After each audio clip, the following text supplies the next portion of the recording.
పేరు జేసీమారెడ్డి. నేను జిల్లా అధికార ప్రతినిధి వైఎస్ఆర్సీపీ.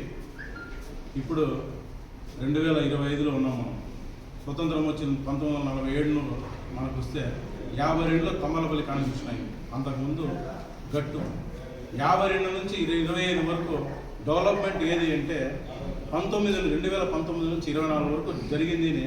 తంబలపల్లి అట్టడుగులో ఉన్న ప్రజానికం కూడా తెలియజేస్తున్నారు. రోడ్లు అయితేనేమి, సాగునీటి అయితేనేమి, తాగునీటి అయితేనేమి, ప్రతి పల్లెకు రోడ్లు వేసింది ఎవరు ఉంటే పెద్దేడి కుటుంబం. ప్రతి పల్లెకు తాగునీటి ఇచ్చింది ఎవరు ఉంటే పెద్దేడి కుటుంబం. ప్రతి పంటకు ఏదైతే అంజనీవాతో ప్రతి చెరువుని అనుసంధానం చేసుకుంటూ నీళ్ళు ఇస్తూ ప్రతి సీజన్లోనూ మనకు నీళ్ళు అందుబాటులో తెచ్చింది ఎవరు ఉంటే పెద్దేడి కుటుంబం.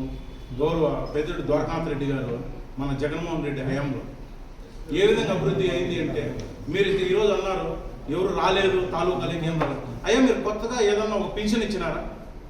ఈ తాలూకాలు ఎన్ని మండలాలు ఉన్నాయో మీకు తెలుసా? ఎన్ని ఓట్లు ఉన్నాయో మీకు తెలుసా? ఎన్ని స్కూల్స్ ఉన్నాయో మీకు తెలుసా? పోనీ ఏ స్కూల్ ఎంతవరకు అభివృద్ధి చేశారో, ఏ స్కూల్ ఇంగ్లీష్ మీడియం ఉంది, ఏ స్కూల్ తెలుగు మీడియం ఉంది, ఏ స్కూల్లో పిల్లలు ఎంతమంది చదువుతున్నారో మీకు తెలుసా? మీరు నోరు చేసుకుని ఎవరో మాట్లాడుతున్నారు. అభివృద్ధి అనేది ఒక 10% మీరు చూపించండి, మిమ్మల్ని మేము అనుసరిస్తాం. ఏ విధంగా మీరు ఈరోజు నోరు చేసుకుంటున్నారు? మీరేదో మీరు కూట ప్రభుత్వ రెడ్ బుక్ రాజ్యాంగం ఈరోజు జరుగుతోంది మాది, మేము ఏమైనా చంపేయగలం కార్యకర్తలం, నరికేయగలం కార్యకర్తలం, మిమ్మల్ని కేసులు పెట్టగలం, మిమ్మల్ని హింసించగలం, దౌర్జన్యానికి పాల్పడడం. 24 గంటలు 365 100 గవర్నమెంట్ ఉండదు, మా గవర్నమెంట్ కూడా వస్తుంది. మీరు ఇది గుర్తుపెట్టుకోవాలని మీకు ఈ సభాముఖం మీకు తెలియజేసుకుంటున్నాం. అదేవిధంగా అభివృద్ధికి వచ్చినారు అంటే 2019కి ముందు తమ్మలపల్లి ఏంది, 2024 తర్వాత తమ్మలపల్లి ఏంది అని మీరు తమ్మలపల్లి వీధుల్లో, తాలూకా వీధుల్లో మీరు పోయి అడిగితే మీకు తెలుస్తుంది. మీరు ఈరోజు వచ్చేసి మేము పొడి చేసినాము, మీరు పొడిచినారు కరెక్టే, కార్యకర్తలను పొడిచినారు, మీరు చంపేసినారు కరెక్ట్, కార్యకర్తలను చంపినారు. అభివృద్ధి పరువు వైపు మీరు ఏం పరుగులు తీసినారు? అభివృద్ధి వైపు మీరు ఏం నడకలు వేసినారు?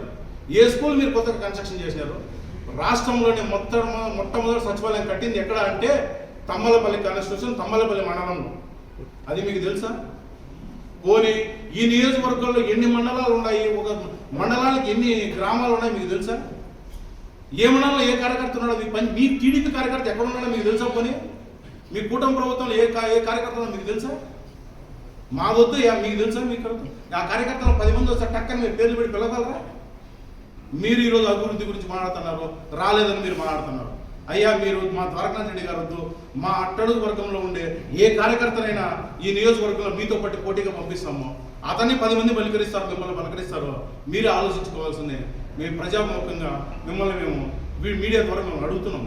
అయ్యా మీరు ఈరోజు నోరు ఉంది అని మేము మాట్లాడద్దండి, ఈశ్వరుడు ఇచ్చినారు నోరుని, దాన్ని ఏ విధంగా అభివృద్ధి వైపు నడిపించండి. రెడ్ బుక్ రాజ్యాంగం కాదు నడిపించాల్సింది, అభివృద్ధి వైపు నడిపించండి. నోరు ఉంది కానీ మేము పారేసుకోవద్దండి, అది అదుపులో పెట్టుకొని జాగ్రత్తగా మాట్లాడి అభివృద్ధి చేసుకుంటూ అభివృద్ధి ఫలాలని జనాలకు అందిస్తూకోండి. పెన్షన్ లేదు, సూపర్ 6 అని ఆయన పోయినాడు, సూపర్ 6 కాస్త ఏమైందో మీకు అటర్ ఫ్లాప్ 6 అయింది. అది పోయి దాని గురించి ఏమైనా అడుగుతారని చెప్పి డైవర్ట్ పాలిటిక్స్ మీరు మాట్లాడితే ఎట్లా? ఎప్పుడు చూసినా డైవర్ట్ ఆయన డైవర్ట్ చేస్తారు. మీరు ఇప్పుడు కొత్తగా ఇది ఎత్తుకున్నారా? ఏది లేదని చెప్పేసి పెద్దేడు కుటుంబం దొరికింది అనకంగా వాళ్ళు ప్రజలతో పాటు మమేకమై ప్రజలతో తిరుగుతున్నారు, బడుగు బలహీన వర్గాలతో తిరుగుతున్నారు. వాళ్ళు ఇప్పుడు 24 గంటలు ప్రజల్లో ఉంటారు. వాళ్ళు నిద్ర లేస్తే మేమేమి ఆయన ఎమ్మెల్యే అనుకో, మా అన్న తమ్ముడు, మా తిన్నాయన కదనాయన పేర్లు పెట్టి పిలుస్తాం మేము. ఆ విధంగా వాళ్ళు మమేకమైపోయినారు. వాళ్ళు మీ మాదిరి వాళ్ళు వేరే దేశం నుంచి వచ్చి ఏదో పెట్టేసి మేము ప్రముఖ అని చెప్పుకోవాలి, ప్రముఖ పారిశ్రామికవేత్తల ఇంకో వేత్త అని చెప్పుకోవాలి వాళ్ళు ఏ రోజు. కానీ మామూలుగా సాధారణ నేను రైతు కుటుంబం అయ్యా, నేను సాధారణ మీలాంటి వాళ్ళు నేను చెప్పుకున్న నాయకుడు మా పెద్దేడు ద్వారకానాథ్ రెడ్డి గారు. అలాంటి నాయకుడిని మీరు ఈరోజు మాట్లాడుతున్నారంటే ఇది చాలా హాస్యాస్పదం అని నేను మీ అందరి ద్వారా తెలియజేస్తూ ఇంతవరకు సెలవు తీసుకుంటున్నాను.